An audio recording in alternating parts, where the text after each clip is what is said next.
सगळ्यांचे ना माझ्या यूट्यूब चॅनलमध्ये मनापासून स्वागत आणि सगळ्यांना ना आजच्या श्रावणी सोमवारच्या खूप खूप शुभेच्छा। तर ना आता सकाळची देवपूजा करायला लागलेली आहे, बाहेर रांगोळी वगैरे काढलेली आहे आणि घरातली ना सकाळची जी काही कामं असतात ती झालेली आहेत माझी आणि आता देवपूजा करायला लागलेली आहे, म्हणजे देवपूजाही झालेलीच आहे। तर आता ना फक्त ना पिंडीची पूजा करून घ्यायची आहे। ही पिंड आहे ना मी गेल्या वर्षी शिखर शिंगणापूरवरून आणलेली आहे आणि ज्या काही मूर्ती आहेत माझ्या घरामध्ये किंवा माझ्या देवाऱ्यावरती त्या सगळ्या मूर्ती आहे ना ज्या ठिकाणी ते देवाचं स्थान आहे तिथूनच घेतलेल्या आहेत। म्हणजे पांडुरंगाची विठ्ठल रुक्मिणीची मूर्ती ना मी पंढरपूरवरूनच घेतलेली आहे। तुळजाभवानी मातेची मूर्ती आहे ना मी तुळजापूरवरूनच घेतलेली आहे आणि असं म्हणतात की ज्या ठिकाणी की नाही ते देवाचं स्थान आहे त्या ठिकाणाहूनच मूर्ती आणायची, म्हणजे हे मला माझ्या सासूबाईंनी सांगितलेलं। तर तशा आहेत ना माझ्या देवाऱ्यावरती ज्या काही मूर्ती आहेत ना त्या सर्व मूर्ती आहेत ना त्या ठिकाणावरूनच आणलेल्या आहेत आणि ना काही सासूबाईंच्या हातच्या आहेत आणि काही मी घेतलेल्या आहेत।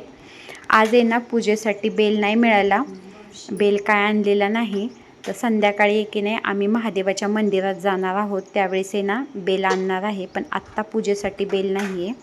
फुलं भरपूर आहेत आणि तर की नाही आता ना मी दुग्धाभिषेक करून घेतलेला आहे, त्याच्यामध्ये दही आणि दूध आहे। तर दह्या दुधाने ना पिंडीवरती दुग्धाभिषेक केलेला आहे। त्यानंतर पाण्याने ना पिंड एकदा धुवून घेतलेली आहे। हळदी कुंकू तांदूळ अष्टगंध हे सगळंच घेतलेलं आहे आणि ना आज शिवमूठ आहे ना तीळ आहे तर तीळही घेतलेले। तर आहे ना आता आहे ना हळदी कुंकू लावून घेतलेले आणि तिळाने ना शिवमूठ तीळ टाकलेली आहे आणि ना फुलंही आणलेत भरपूर, तर आता ही फुलंही ठेवून घेते आणि ना अशी ना माझी छान अशी पूजा झालेली आहे।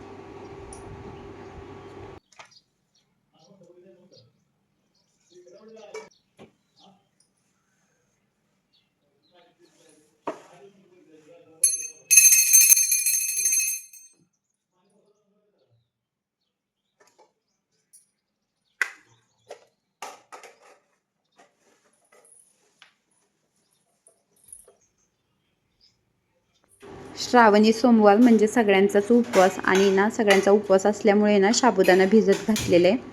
सकाळीच आहे ना मी हे बटाटे उकडून घेतलेले आहेत आणि सालही काढून घेतलेली आहे। खिचडीमध्ये ना बटाट्याची भाजी छान लागते, बटाट्याची भाजी आपण मिक्स करून केली तरी छान लागते आणि ना वेगळी भाजी ना बटाट्याची छान लागते। हिरव्या मिरचीची झणझणीत भाजी एक नाही मस्त लागते बटाट्याची, त्यासाठी ना हे बटाटे ना उकडून घेतलेले आहेत आणि ना आता बटाटे कापून घेते। खिचडी बनवण्यासाठी ना शेंगदाण्याचा कुटही बनवायचा आहे, तर ना शेंगदाणे भाजून घ्यायचे आहेत, त्यामुळे ना आता मी तव्यामध्ये ही शेंगदाणे टाकायला लागलेली आहे।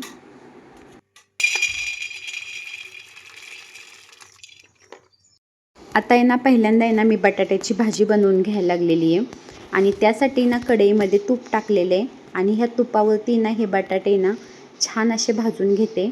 तुपामध्ये ना बटाटे छान भाजून घेतले म्हणजे बटाट्यांची चवही छान लागते, त्यामुळे असे तुपावरती छान असे बटाटे भाजून घेतलेले आहेत आणि हिरवी मिरचीची पेस्ट बनवलेली आहे। आता हिरवी मिरचीची पेस्ट आहे ना मी आता ह्या तुपामध्ये टाकून घेतलेली आहे आणि त्याच्याबरोबर आहे ना बटाटेही छान असे भाजून घेते, हिरवी मिरची आणि बटाटे दोन्हीही।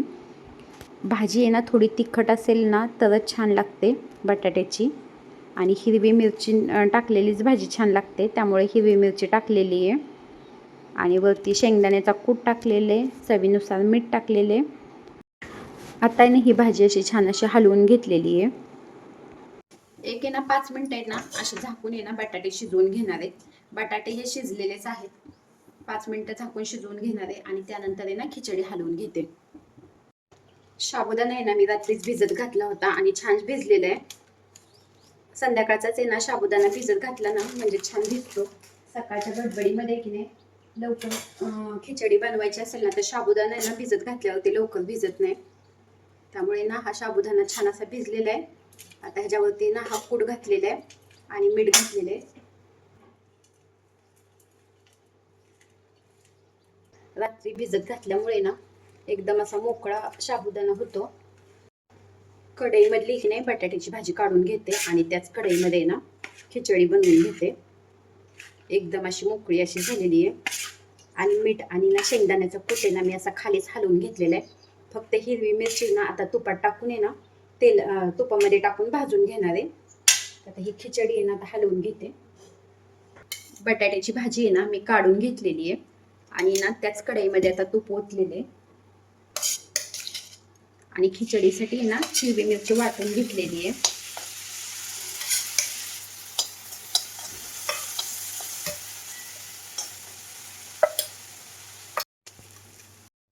मिरची भाजलेली आहे आणि आता ह्याच्यामध्ये ना साबुदाणा टाकून घेते.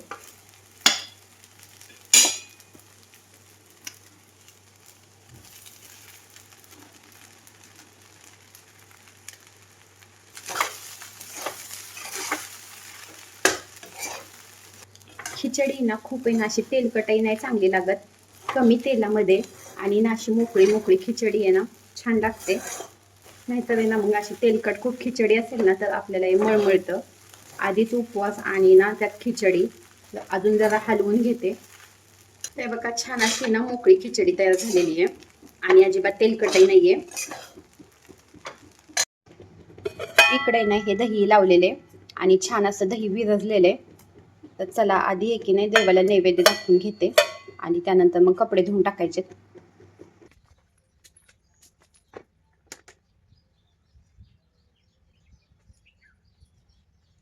आमच्याकडे ना आता अजून पाऊस चालू झालेला आहे आणि पाऊस आहे ना नेमका संध्याकाळच्या वेळेस येतो, म्हणजे 4 वाजता वगैरे पाऊस चालू होतो. आता एवढ्यात 2-3 दिवसामध्ये झालेला आहे पाऊस, त्यामुळं म्हटलं पहिल्यांदा कपडे धुवून टाकावेत म्हणजे की नाही कपडे वाळतील. आणि ह्या जाड पॅन्टी आहेत ना लवकर वाळतही नाहीत आणि नाही वाळल्या म्हणजे ना त्यांचा वासही येतो आणि कपडे घरामध्ये वाळत घालायला ते कुठं सोय आहे. त्यामुळे ना हे पहिल्यांदा ना कपडे धुवून टाकलेले आहेत.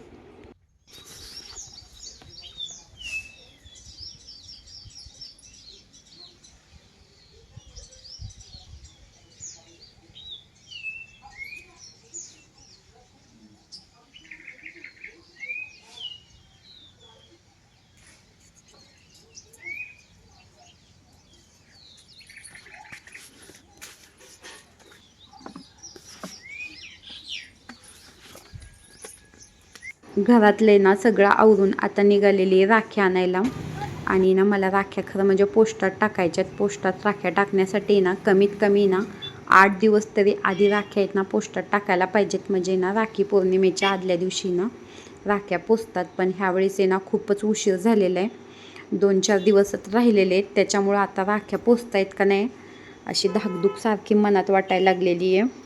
कामामुळे की नाही राख्या आणायला जाणं झालं नाही. माझं माहेर लांब असल्यामुळे ना एका दिवसात ते ना राखी पौर्णिमेला ना जाऊन येणं काय शक्य होत नाही. त्यामुळे ना प्रत्येक वर्षी ना मी राख्या पोस्टानेच पाठवत असते. आणि ना आता ह्या अशा राख्या घेतलेल्या आहेत. मध्ये की नाही छान असं आहे की नाही श्री आहे. कुरिअर करण्यासाठी ना फक्त शहराच्या ठिकाणीच आहे ना कुरिअरमधून राख्या जातात आणि खेड्याच्या ठिकाणी ना राख्या अशा पोस्टानेच पाठवाव्या लागतात. त्यामुळं कुरिअर केल्या काय राख्या आणि ना पोस्टामध्ये टाकल्या काय राख्या आणि अशा ह्या राख्या मी पाठवल्या. आता राख्या कधी पोचत आहेत काय माहीत, पण पोचेपर्यंत तर धाकधूक आहेच. कारण ना वेळेवर राख्या पोचल्या म्हणजे कमीत कमी समाधान तरी वाटतं की आपल्या राख्या वेळेवर पोचल्या. येताना ना शंभू महादेवाचंही दर्शन घेतलं. आज आहे ना सोमवारमुळे ना खूप गर्दी होती आणि गर्दीमुळे की नाही जरा वेळ लागला दर्शन घ्यायला, पण दर्शन झालं.